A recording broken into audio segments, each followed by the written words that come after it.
There are revolutions, you see.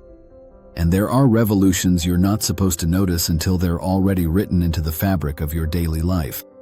Most people think the future of food will be decided in fields, farms, and pastures. But the truth is far stranger. The future is being built in windowless labs, behind sealed steel doors, where anonymous gloved hands move silently between bioreactors. No soil, no sunlight, no animals. Just cells, multiplied under controlled conditions until they form something that looks and tastes familiar. This is the world of cultivated meat. A world where your hamburger isn't harvested, it's cultured. Your chicken breast isn't butchered, it's grown like software. And the most unsettling part? This shift didn't happen organically. It wasn't demanded by the public. It wasn't shaped by farmers. It was engineered, quietly, by forces with the resources, the incentive, and the power to reshape global food supply chains in their own image. Tonight, we pull back the curtain on how this new food system emerged, who pushed it forward, and what a lab-grown future really means for the rest of us. Because if you control the food, you control the future. Cultivated meat was not a new idea. It's been sitting in scientific journals for decades. Early experiments date back to the early 2000s, tiny muscle fibers grown like biological threads. But the world didn't pay attention. It was a novelty, a curiosity, a glimmer of something too futuristic to take seriously.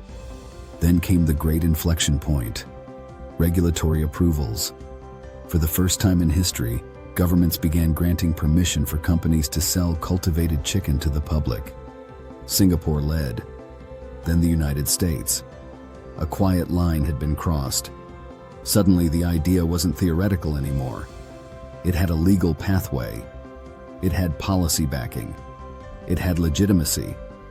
And the news cycle erupted. Food of the future, a breakthrough for the planet, a revolution in sustainability.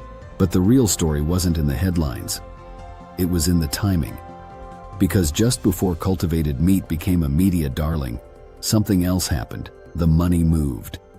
Every new system needs a moral narrative, and cultivated meat had a flawless one. No slaughter, no methane, no land use, no antibiotics, no deforestation, no animal suffering, no disease risk. It was marketed as the ethical upgrade to the food chain, a clean break from the problems of industrial farming, a miracle packaged in stainless steel. But when something seems too perfect, it usually means you're not hearing the whole story.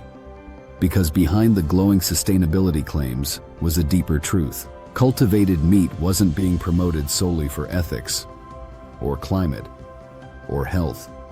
It was being promoted because it represented an opportunity, a rare economic event, the chance to rebuild the protein industry from scratch, not reform it, not improve it, replace it.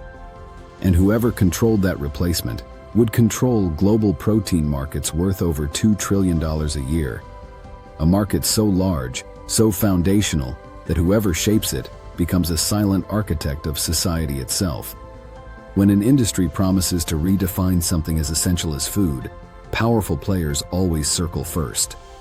And that's exactly what happened. Money didn't just flow into cultivated meat.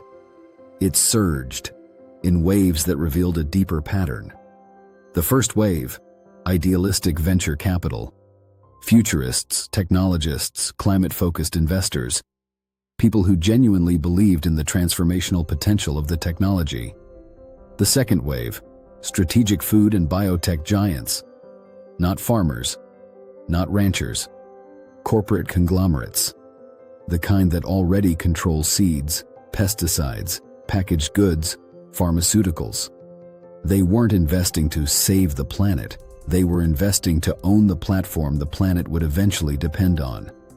The third wave, private capital networks, quiet investment groups with no public presence, shell corporations behind shell corporations, money that moves silently without leaving fingerprints.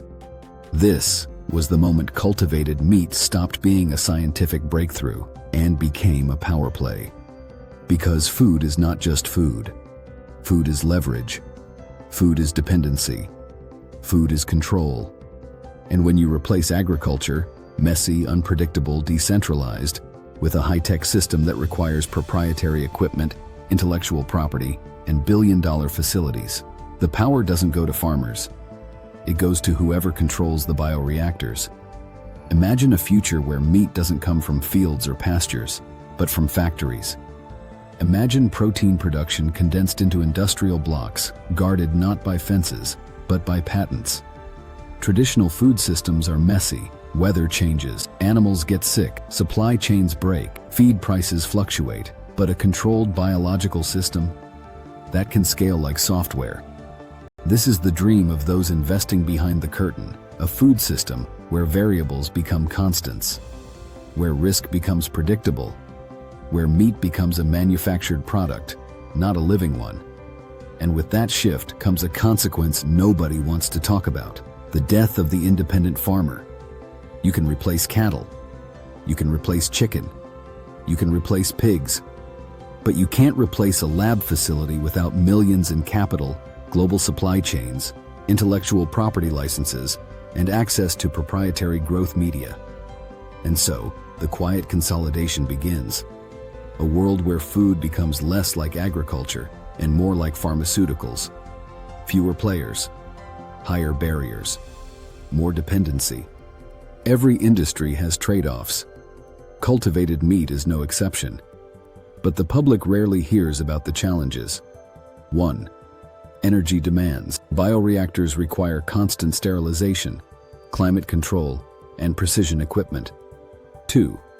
Growth media costs. Feeding cells is expensive and often relies on complex biochemical inputs. 3. Scale problems. Growing cells in a lab is easy. Growing them at the scale of global food supply is something else entirely. 4. Dependency on closed supply chains. The more centralized the system, the more catastrophic a failure becomes. But here's the key insight. These problems don't stop the system. They favor consolidated power. Because the more complex the production, the fewer businesses can afford to compete. And the fewer competitors, the easier it becomes to steer the future of food in whatever direction benefits the people at the top of the chain. This moment in history, right now, is the pivot point. The system isn't done. The takeover hasn't completed. But the blueprint is clear. Win public approval through sustainability narratives, secure regulatory pathways, country by country, shift investment toward controlled production systems, outcompete traditional agriculture by scale, lobbying, and PR, normalize manufactured food as the ethical default transition society toward dependence on high-tech food chains. You are watching the opening chapters of a story that will define the next century. A story where food becomes data, where meat becomes code, where nutrition becomes a commodity produced by corporations instead of nature. The irony? This future may solve problems. It may reduce environmental impact. It may feed a growing world. But the question isn't whether the technology works. The question is, who controls it? The next time you walk into a grocery store, remember that every aisle is a battlefield, not of war, but of influence. Farms built civilization, but civilization is shifting. From open fields to closed systems, from nature's chaos to engineered predictability, from distributed power to centralized control.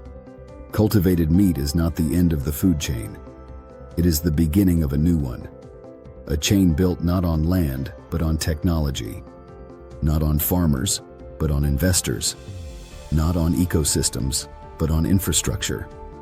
The future of food will not be chosen by consumers. It will be designed by the people who own the means of production.